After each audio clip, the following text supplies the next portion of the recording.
Peace and blessings is real. First and foremost, man, let's acknowledge our Heavenly Father, Yahweh, down to His only begotten Son, Yahweh Shai.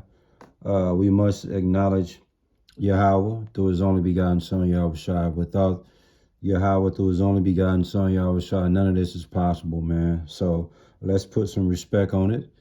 And with that being said, I hope you sincere.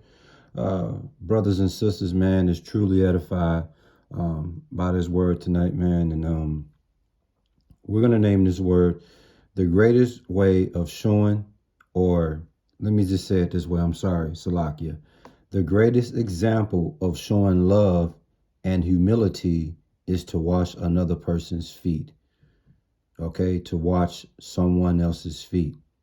Okay, let me say that again, man. The greatest way of showing, or the greatest example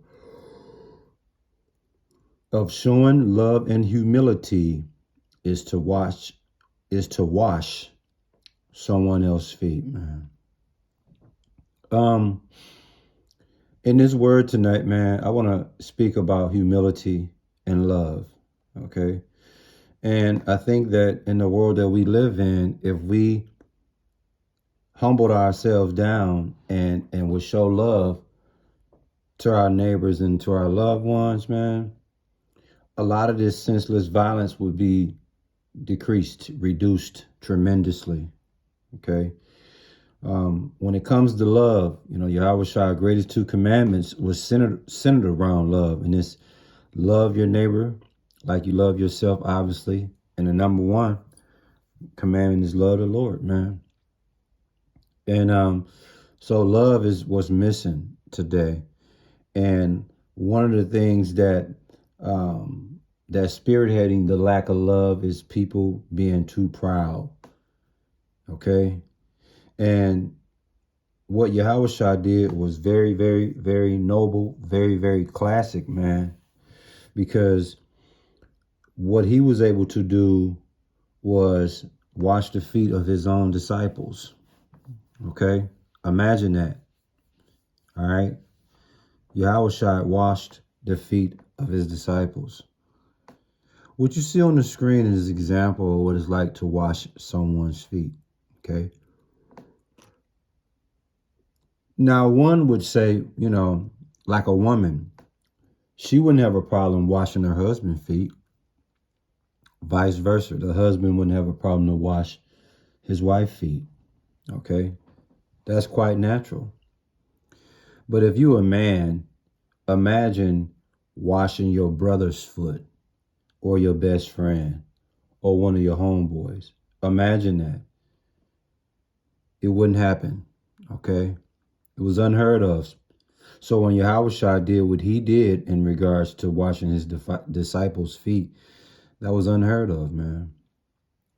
Just like you women, you women out there have, sisters and best friends and all of that. Even though y'all might be tight, y'all not going to be quick to wash your best friend's feet or wash your homegirl feet. Okay? You ain't going to do it. Why? Because that's just not something you typically see. But then it may be a whole lot of women that will wash their homegirls' feet or wash their siblings' feet or whatever the case may be. But let me just say it to you this way when it comes to women. I can't see a woman washing someone that's not a relative to them feet. You see, a co-worker's feet. How about that? That's a good one. You work with people at your job and y'all don't do nothing outside the job. Y'all just work together. And one day you just come in and tell one of your co-workers, take your shoes off. I'm going to wash your feet for you. Not going to happen. But that's what Yahweh Shai did, man. That's just how special he was. Because there was a point to prove. And the point to prove was he was showing you what love is all about, and he was showing you what being humble and humility is all about. So for him to preach and teach love and humility, He didn't just talk it, he walked it. He led by an example. He gave us the greatest example of how we get humility and love. Because there come a time in life, man, you know, pride go before destruction. And at some point, you're going to have to humble down. You can voluntarily humble yourself, or you can be forced to humble yourself. I'd rather you volunteer to humble yourself. Just like this thing called hatred, man. It's going to come a time, man, you're going to have to come up off that. You know, I'd rather you voluntarily come off that hatred spirit versus being forced to come off that hatred spirit. Without further ado, man, we're going to come to you in John chapter 13. Verse 1 through 21 really speaks on this, but I want to speak in particular verses 12 through 14 in John 13. And in John 13, verse 12, it spoke about what? It says, after Yahushua washed their feet, he said to them, you know what I have done to you. So he was letting them know, he was letting his disciples know right away, like, do you even understand what I just did? Verse 13, Yahushua said, ye call me master and Lord. So think about it. For the disciples to call Yahushua master and Lord, you know, he's the boss of all bosses. How many people you know bosses wash their feet? I'll sit here and wait. I want someone to tell me they boss. They came to work and they boss was like, hey man, take your shoes off. I'm going to wash your foots today. I bet there's not one person that can tell you that happened to them. Verse 14, your master and Lord have washed your feet. Ye ought to wash one another's feet. You see that? So in order for Yahushua to ask his disciples to wash one another's feet, he led by example. So there was no way they could back out of it because he did it himself, and he didn't have to do that. But he was willing to do it to show you, look, dude, I'm someone worthy of not having to do that, and I did it by way of humility and love. Now let me see you do it. And that should be what we do, brothers and sisters. Okay? We should be able to wash another person's feet. Because if you could do that, that means you are growing in the area of humble, and you are growing in the area of love. And if people would subscribe to humility and love, this world will be in a way better place, way better shape than it is now, man. You see? And I'm going to tell you, this is what I gather when I really observe what's happening when it comes to washing somebody's foot versus them washing your foot. If you had to choose, let me just ask you this. I'm jumping ahead of myself.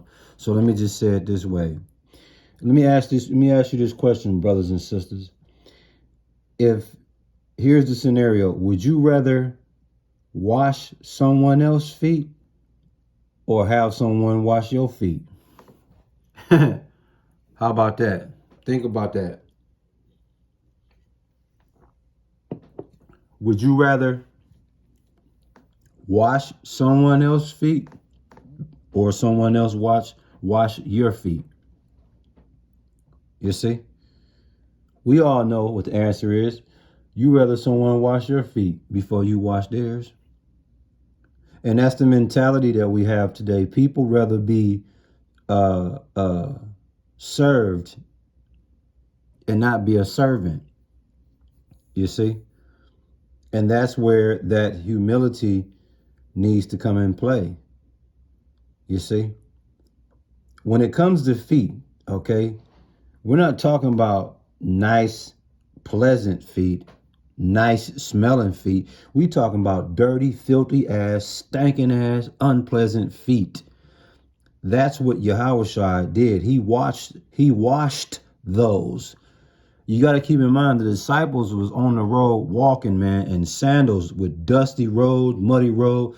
So their foots was not only stinking, but they was filthy. And he washed all 12 disciples' feet, man. Huh? So how can you not do it for one another? So how could the disciples not do it for one another? And how can we not do it for one another, man?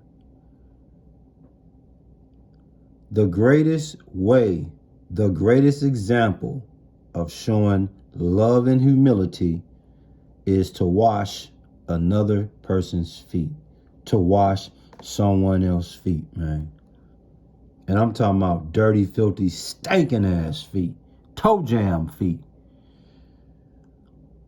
If you could do that, that's a beautiful sign that you are exercising humility and love. If you can't wash another person's foot, you lack love and you lack humility, which means you are under the spell of pride and hatred, man. Which means you lack and despise charity. So again, as we get ready to close out this word, okay? If you want to demonstrate love and humility, the best way you can show it is to wash someone else's foot, man. Like I said, you show me somebody that's humble and got love for others, I'll show you someone that's willing to wash someone else's feet, man. Someone that lacks humility and love, I'll show you someone who would never wash someone else's feet. Food for thought. Think about it, y'all. I hope you sincere brothers and sisters was edified by this word. And we give all praises, glory, and honor to Yahweh, through his only begotten son, Yahushua, for allowing this word to come out, man. Already. Shalom.